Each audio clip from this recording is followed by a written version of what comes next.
Well, welcome back, everybody. Today we're going to be in Chapter 4, which looks at the leader as an individual. Now, some of the things that we're going to talk about today come from the world of psychology. In fact, this whole chapter is really the psychology of the person, and particularly the leader.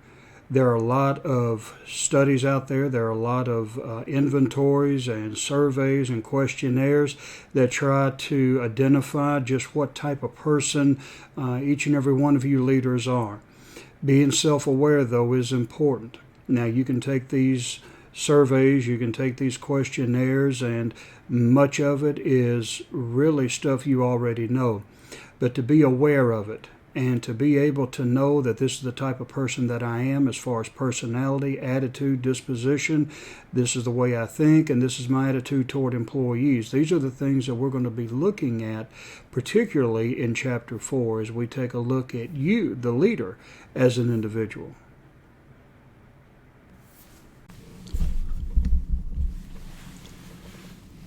Okay, everyone, today we're going to be in Chapter 4, looking at the leader as an individual, and here we're going to be delving into more of the psychological aspects of the individual, some of the characteristics of personality, values, attitudes, and things like that.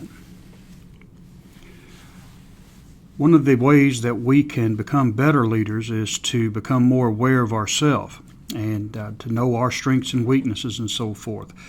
Self-awareness, as you see here, is being conscious of those internal aspects of one's nature, such as personality traits, emotions, values, attitudes, and perceptions, and appreciating how your patterns affect other people. One of the things that I recommend you do is to ask people, how do I come across? If you are married, one of the best judges would be your wife. Now, they can be a little bit critical, or your husband. They can be kind of critical at times, but you need to, if you're going to do a self-assessment of how you come across and how you present yourself to people, one of the best ways of doing that is to ask the people who are closest to you. Ask friends, and you can even ask some of your students. If you are teaching or if you are leading already, just to ask people, how do I come across? One of the things that I had to really overcome when I first left the military was a military demeanor. Being strict and straight-laced and going into ministry, that was a challenge. People were afraid of me. So to be able to understand who you are and see yourself as other people see you is quite critical. And I would recommend, like I said, to continually or maybe not continually, but as much as you can, every once in a while ask people, how am I doing? How am I coming across? Do you see things that I need to improve and so forth? Now, blind spots are those characteristics or habits that people are not aware of or they don't recognize as problems, but which limit their effectiveness and hinder their career success. There are people who do come across very rigid and maybe cold and indifferent. These are things that they may not be aware of. We're told if we see a brother in a sin or whatever, go to that brother and address it to build that person up. Well, I don't necessarily believe that they need to just be sinning. If you see something that a person is doing that's really hurting them or how they interact with people, there's nothing wrong with going and using the old edict, iron sharpens iron.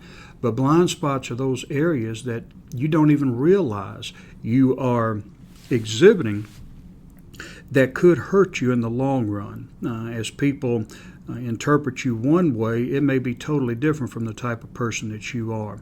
But again, through self-awareness and having people maybe pick out or show you some of the blind spots that you are displaying can help you tremendously in ministry and in the professional world. Now, the importance of self-awareness, as you see, effective leaders know who they are and what they stand for. They allow people to know what to expect from them. And with leaders, you get what you get. There's no pretense. Good leaders will be transparent as much as possible, and they won't hide. They will pretty much, a good leader will present his or herself as who they really are.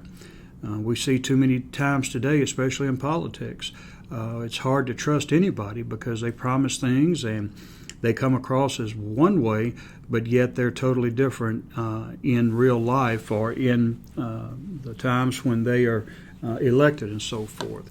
But people require self-reflection to avoid blind spots that limit effectiveness and career success.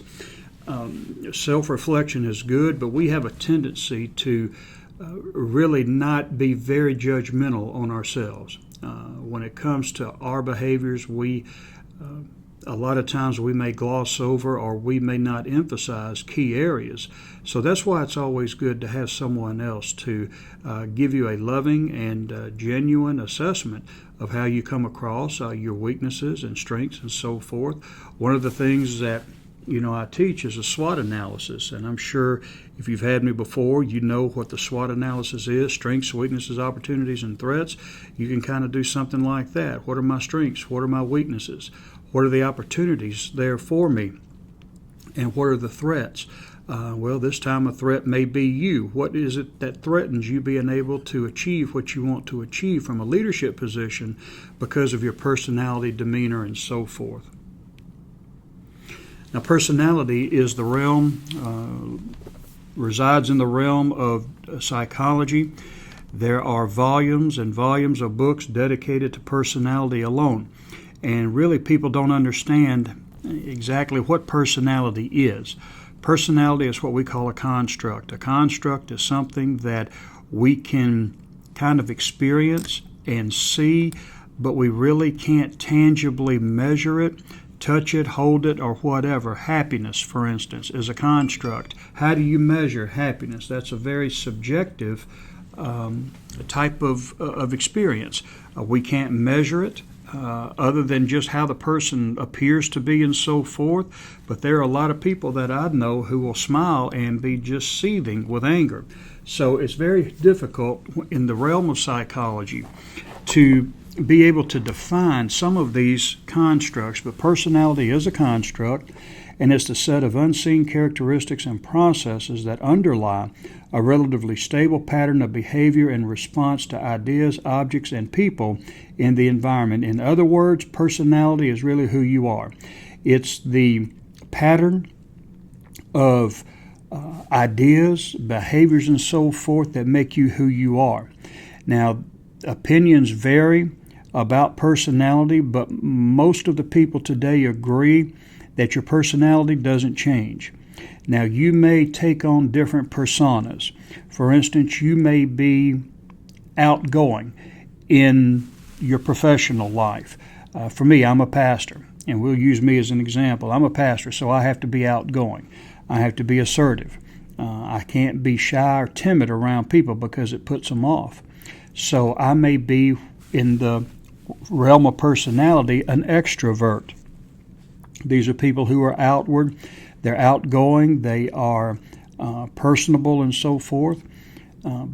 But when it comes to me being at home and I'm not in the public's eye, I'm an introvert. That means I'm reserved. I'm quiet. I don't really like talking that much. I just want to just mellow out, watch television, read, study, do whatever I need to do. But personality are these inherent, enduring characteristics of a person. Now, you may, as I said, as I do, you may take on different personalities or what we call personas throughout the day to accomplish different things. But when you're at home or no one else is looking, you normally revert back to that constant type of person that you are, and that's your personality. Now, there are 5 general dimensions that describe personality. I mentioned extroversion, agreeableness, conscientiousness, emotional stability, and openness to experience. So let's take a look at those. Extroversion.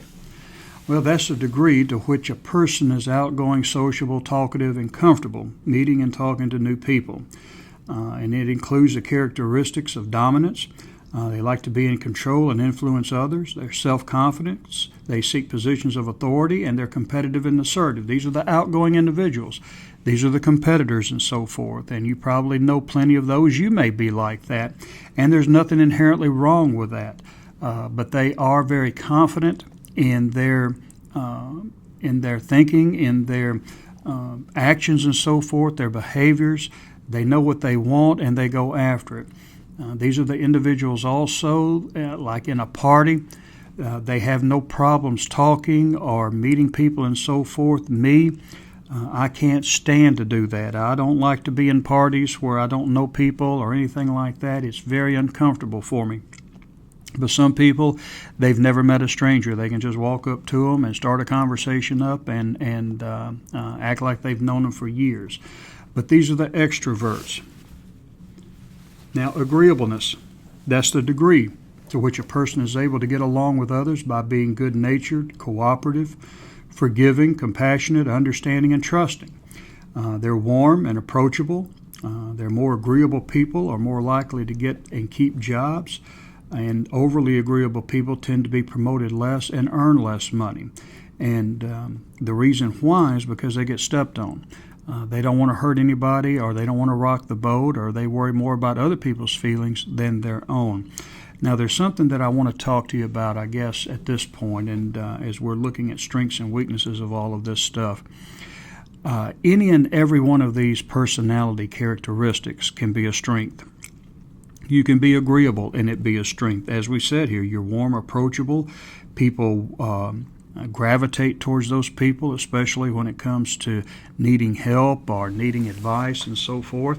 And you're more likely to get a job and keep a job because you just have that demeanor. That's a strength. Extroverts, when you're assertive and bold and you put that in the right within the right parameters, that's a strength. We need strong people. We need bold people to stand up and take charge and so forth. Now, a weakness is carrying these traits too far. Have you ever thought about that? A weakness is nothing more than a strength carried too far. Look at the slide here, agreeableness. In the first couple of bullets, these are strengths. But when you get overly agreeable, when you go past the dimension of proper boundaries within the agreeableness realm, then it becomes a weakness. And that's when it hurts you. People will step on you. When you are bold and assertive, that can be a strength. But when you become a bully, you've carried it too far, and now it's a weakness. So any and everything can be a strength. But if it's carried too far, any and everything can be a weakness. Conscientiousness. That's the degree to which a person is responsible, dependable, persistent, and achievement-oriented. They focus on making sure that the work is done, the job is done. You're responsible, you're dependable. I can rely on you. You're going to be there for me every time. That's a person who is conscientious. They realize that people may depend on them, and they don't want to let anybody down. They focus on a few goals. That's because they want to make sure they're not overwhelmed, and they want to achieve the goals that they have. And then more important than extroversion, for effective leadership. So being a conscientious person is making sure that the work is done, that you can be depended upon. And, you can be bold and be irresponsible. You can be outgoing and not be able to really accomplish organizational tasks and so forth. So extroversion is important, but conscientiousness is also, and they argue that when it comes to leadership, it's even more important. Emotional stability, and that's the degree to which a person is well-adjusted, calm, secure. An emotionally stable leader can handle stress and criticism well, develop positive relationships, and improve relationships. And usually when things are going well and a leader has a good support base, you're going to see emotional stability. But what about the leader who is getting constantly bombarded with complaints? They're being banged on and pushed around and beat up and so forth. Here we see that they can become tense, anxious, or depressed. Now, to give you a biblical example, think about Elijah. Elijah was a leader. He was a prophet of God, and he did many great things for God. It wasn't so good for God's people. He brought down a drought, and the people were really suffering during all that time. He rained down fire from heaven, but after a while, Elijah started getting tired. And when he became tired, he became depressed. And if you remember, when Ahab and Jezebel threatened to kill him, what did he do? He ran out into the desert, and he wanted God to just kill him. He was suicidal. So that can really take a toll on a person. We're all human. But leaders with a low degree of emotional stability can become anxious and depressed and tense and so forth. So many people want to take on leadership positions, but when you do, you take the good and the bad. And oftentimes, when you're dealing with people, you're going to have to deal with that. But these people can help foster when they're at their height. They can handle stress and criticism, and they can improve relationships and develop positive relationships. And then you have openness to experience. And this is the degree to which a person has a broad range of interests. You're imaginative, creative, and willing to consider new ideas. You're curious about new experiences, and this is really an important aspect when it comes to leadership in light of today's ever-changing ministry and work environment. We're changing exponentially, at an exponential rate, and that means you have to be open to new ideas, new opportunities, and so forth, and these are the people that can facilitate that. They're open to that. They're curious about the way things are done, and they look for ways of doing new things and so forth. So they're not hanging out with the status quo. Now, a weakness of someone who is open to experience is being irresponsible, taking unjustified risks, just jumping out and jeopardizing everything based on a whim or whatever. So they can be impulsive. So you need some of those who may be conscientious to be able to kind of rein them in, to say, hey, look, let's think about this. But by the same token, a person who is conscientious, their strength is their logic and so forth. But one of the things that they may be weak in is not going out and taking risks and so forth. So some of these things that we look at, again, they are broad generalizations, and you may show elements of all of them. In fact, I would argue that in any given day, you probably exhibit all of these, or at least several of them, at any given time, performing the roles that you have to perform day to day. But normally, when you are at home, when no one's watching, and you don't have to put on any personas or perform any roles outside just who you are, you're going to revert back to that main characteristic, and that will be your personality. But I would encourage you, as you assume leadership roles, if you're not a leader yet, before you become one, have people give you just honest, critical feedback on the type of person they see you as. I can't tell you how many times I've seen myself in light of one way, but other people have seen me totally different. So getting an objective opinion on or assessment of who you are and how you come across can be very important, especially if you're going to be in ministry or any real leadership position. Because leadership is influencing people. If you can't come across, if you can't be trusted, if you can't be the type of person that motivates and inspires, then you're going to have difficulties. And it's better to learn your weaknesses now so that you're not hit from behind or you have a blind spot that you weren't aware of. It's better to go ahead and take care of that now than to have to go and face the pain and heartbreak and hurt of having people turn on you or not follow you or just wear you down to where you're not emotionally stable anymore. Well, that's all we've got as far as this chapter goes, or at least for today. Tomorrow we'll come back and we'll take a look at some more aspects of the leader as an individual. Well, today we saw some fundamentals about the individual. We looked at blind spots, and blind spots are those things that you're not even aware of, that you display maybe in your demeanor, your personality, and so forth, or the way that you come across. It's something that we all have to be aware of, or at least try to be aware of. And here you can get friends and family to try to point out some of the things. My wife is one of the best allies that I have when it comes to helping me recognize blind spots in the way that I come across to people, the way that I conduct myself as a pastor and as a leader. So I would encourage you to solicit the input of friends to, just ask them, how do I come across? Are there anything, or is there anything that I do as a person that may be off-putting to people as a leader? Also, too, we looked at the personality traits, the big five, and the dimensions of personality. Personality goes a long way in leadership, especially when you're trying to get people to follow you, when you're trying to motivate and inspire people.